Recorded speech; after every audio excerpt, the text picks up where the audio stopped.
I'm convinced that the only thing that kept me going was that I loved what I did. You've got to find what you love, and that is as true for work as it is for your lovers. Your work is going to fill a large part of your life, and the only way to be truly satisfied is to do what you believe is great work. And the only way to do great work is to love what you do.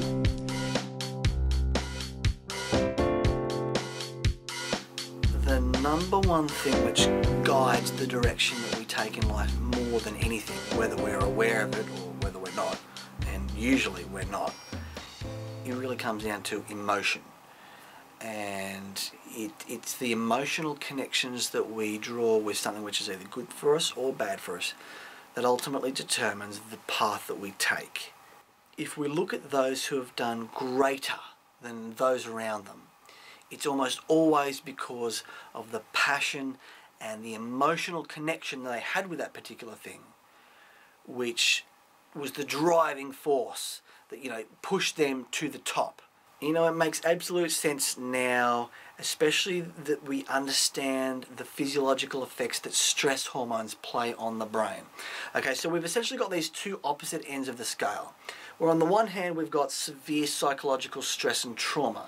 During states of extreme trauma, the brain essentially shuts down. You can't access memories, you can't think clearly, you can't use your cognitive and reasoning processes properly. When you see athletes get towards the end of a marathon and they've pushed themselves so hard their muscles start to cramp up and they can't even move their legs properly. This is essentially like trying to use your brain under extreme states of stress and trauma, where you're approaching something you have no interest in, you have a complete dislike, you're stressed out, you approach it with anxiety. On the other end of the scale, however, we have this sort of state of extreme confidence and passion. When you're in this state of mind, you can achieve a lot more than what you can if you're anywhere along the scale towards this end. You've probably known this process yourself in some ways, where you've been either browsing, say, something like YouTube or Wikipedia, depending on whether you prefer reading or visual and video type content.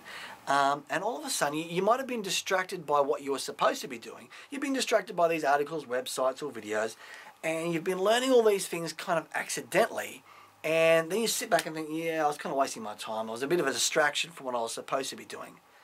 But in the process, you're kind of learning accidentally, weren't you? Because when there's a particular personal relevance or interest in that thing, your mind just automatically draws you in that direction. So if you're approaching something you don't like or you don't have an interest in, your mind's automatically going to guide you towards the thing which you have a greater emotional connection with.